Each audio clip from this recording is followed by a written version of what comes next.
लोकसभा चुनाव निपटने के बाद अब हरियाणा में विधानसभा चुनाव का बिगुल बज चुका है। 4 महीने बाद हरियाणा में विधानसभा चुनाव होंगे। 5 सीटें जीतने के बाद अब कांग्रेस का खेमा बेहद उत्साहित है। कांग्रेस के नेताओं को लग रहा है कि अब हरियाणा में सरकार बनाना बेहद आसान है, क्योंकि कांग्रेस के नेताओं को लग रहा है कि जब 2019 में बीजेपी 10 सीटें जीतने के बावजूद 40 सीटों पर रह गई थी, तो अब की बार तो बीजेपी 5 सीटों पर रुक गई है। इसलिए जनता की बड़ी नाराजगी के चलते बीजेपी को सत्ता से बेदखल किया जा सकता है। सत्ता हासिल करने की मजबूत संभावना के चलते अब कांग्रेस के दोनों खेमाओं के बीच भी तलवारें खींचने का माहौल बन चुका है। भूपेंद्र हुड्डा 2019 के बाद अब 2024 में अपने बेटे दीपेंद्र हुड्डा को सीएम बनाने के लिए कमर कस चुके हैं। भूपेंद्र हुड्डा हर जगह यही ऐलान करते आए हैं कि उनकी ये अंतिम सियासी लड़ाई है और इसमें सभी उनका साथ दें, लेकिन उनका साथ देने के लिए एसआर के तिगड़ी तैयार नहीं है। भूपेंद्र हुड्डा ने दिल्ली में जिस तरह से 4 नए सांसदों के साथ मिलकर मीडिया से बातचीत की और ये दावा किया कि 4 महीने के बाद वो दिल्ली के बाद चंडीगढ़ में हरियाणा में सरकार बनाने का काम करेंगे, तो इससे जाहिर हो गया है कि भूपेंद्र हुड्डा अब अपने ग्रुप के साथ पूरे हरियाणा का दौरा करके अपने पक्ष में माहौल बनाएंगे। ज़्यादा से ज़्यादा प्रत्याशी खड़े करके वो अपने बेटे दीपेंद्र हुड्डा को अक्टूबर में सीएम बनाने के लिए हर मुमकिन प्रयास करने का काम करेंगे।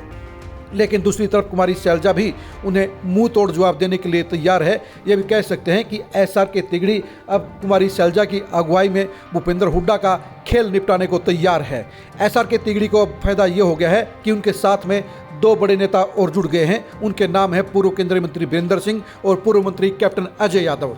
दोनों ही नेता भूपेंद्र हुड्डा से बेहद ज़्यादा खफा हैं, क्योंकि भूपेंद्र हुड्डा ने जहां हिसार में वीरेंद्र सिंह के बेटे ब्रजेंद्र सिंह की टिकट कटवाने का काम किया, तो दूसरी तरफ कैप्टन अजय यादव को भी गुड़गांव सीट पर वंचित कर दिया, उन्हें टिकट नहीं मिलने दी। इसलिए अब दोनों ही नेता अब कुमारी शैलजा के साथ मिलकर 2005 वाला गेम प्लान तैयार करने का काम करेंगे और ये लग रहा है कि ये पांचों की पंचायत मिलकर भूपेंद्र हुड्डा का वही अंजाम करेंगे जो 2005 में भजनलाल का हुआ था।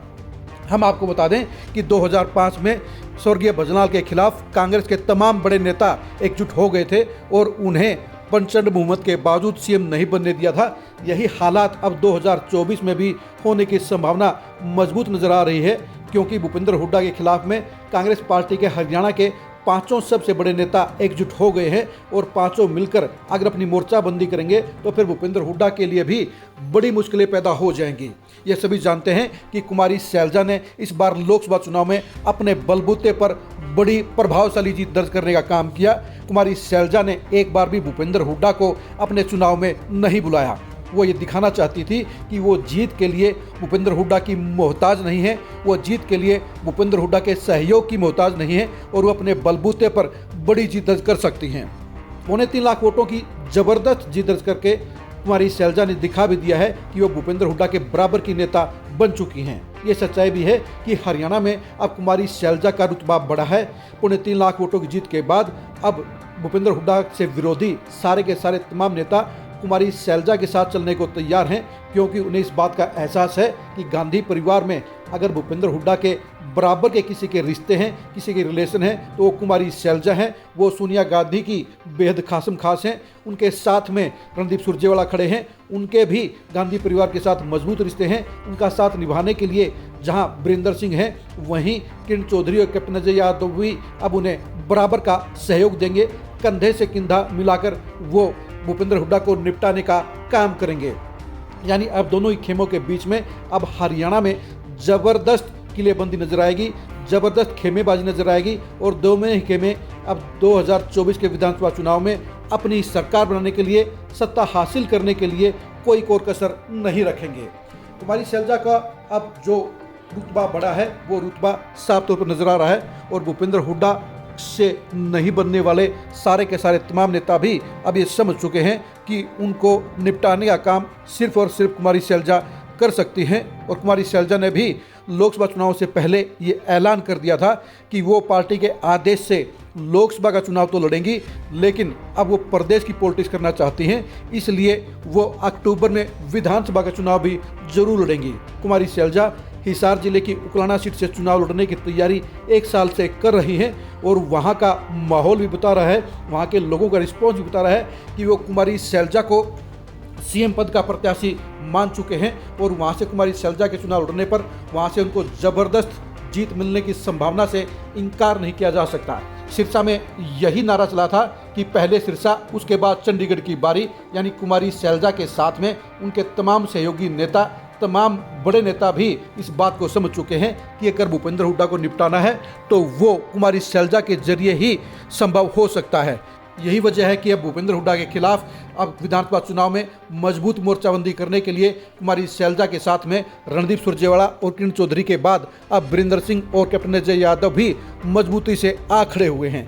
सभी नेता जानते हैं कि ये चुनाव पूरी तौर पर उनके लिए अंतिम चुनाव साबित हो सकता है, डिसाइडिंग चुनाव साबित हो सकता है। अगर इस चुनाव में उन्होंने भूपेंद्र हुड्डा को निपटाने का काम कर दिया तो फिर उनके लिए रास्ते आसान हो जाएंगे, वरना दीपेंद्र हुड्डा अगर सीएम बन गए तो फिर रणदीप सुरजेवाला के लिए रास्ते बंद हो जाएंगे, श्रुति चौधरी के लिए रास्ते बंद हो जाएंगे, ब्रिजेंद्र सिंह के लिए दिक्कतें बढ़ जाएंगी। इसके अलावा चिरंजीव राव को भी अब छोटा नेता बनकर रहना होगा। इसके साथ साथ ये भी कह सकते हैं कि कुमारी शैलजा के सपने भी अधूरे रह जाएंगे। यानी पांचों के पांचों बड़े नेताओं को साफ तौर पर इस बात का एहसास है कि विधानसभा चुनाव में भूपेंद्र हुड्डा को रोकना जरूरी है, दीपेंद्र हुड्डा को सीएम बनने से रोकना जरूरी है और इसके लिए जरूरी है कि वो ज़्यादा से ज़्यादा विधायक साथ लेकर आएँ। कुमारी शैलजा जिस हिसाब से चल रही हैं तो इससे साफ जाहिर है कि उनके साथ में जहां सिरसा पार्लियामेंट में ज़्यादातर विधायक होंगे, वहीं उनके साथ में हिसार जिले की 7 सीटें के भी ज़्यादा से ज़्यादा विधायक होंगे। उनके साथ में किरण चौधरी, रणदीप सुरजेवाला, वीरेंद्र सिंह और कैप्टन अजय यादव का सहयोग भी होगा। यानी अपने बलबूते पर ये पूरा का पूरा ग्रुप लगभग 25 से 30 एमएलए लेकर भूपेंद्र हुड्डा को बराबर की टक्कर देने का काम करेगा और पांचों नेता मिलकर वही माहौल पैदा करने का काम अंजाम देंगे जो 2005 के अंदर कुमारी शैलजा की अगुवाई में बजनाल के खिलाफ मोर्चेबंदी की गई थी। यानी ये मोर्चेबंदी अब वही इतिहास दोहराने का काम करेगी जो 2005 में बजनाल के खिलाफ मोर्चेबंदी में हुआ था। अब देखने की बात यही है कि पांचों नेताओं का ये ग्रुप भूपेंद्र हुड्डा को किस तरह से निपटाने का प्रयास करेगा, किस तरह से अपने हाथ में सत्ता लेने का मिशन पूरा करेगा। विधानसभा चुनाव में पांचों नेताओं के साथ भूपेंद्र हुड्डा की भिड़ंत को जानने के लिए आप खरी खरी न्यूज़ के साथ बने रहिएगा। विधानसभा चुनाव में कुमारी शैलजा की अगुवाई में भूपेंद्र हुड्डा के साथ होने वाली खींचातानी के अंजाम को जानने के लिए भी आप खरी खरी न्यूज़ के साथ बने रहिएगा। सीएम पद पर कुमारी शैलजा के दावे और दमखम को जानने के लिए भी आप खरी खरी न्यूज़ के साथ बने रहिएगा। विधानसभा चुनाव में भूपेंद्र हुड्डा के इस आखिरी मिशन की, इस आखिरी लड़ाई के अंजाम को जानने के लिए भी आप खरी खरी न्यूज़ के साथ बने रहिएगा। आप हमारे फेसबुक पेज को फॉलो कीजिए, आप हमारे यूट्यूब चैनल को सब्सक्राइब कीजिए। नमस्कार।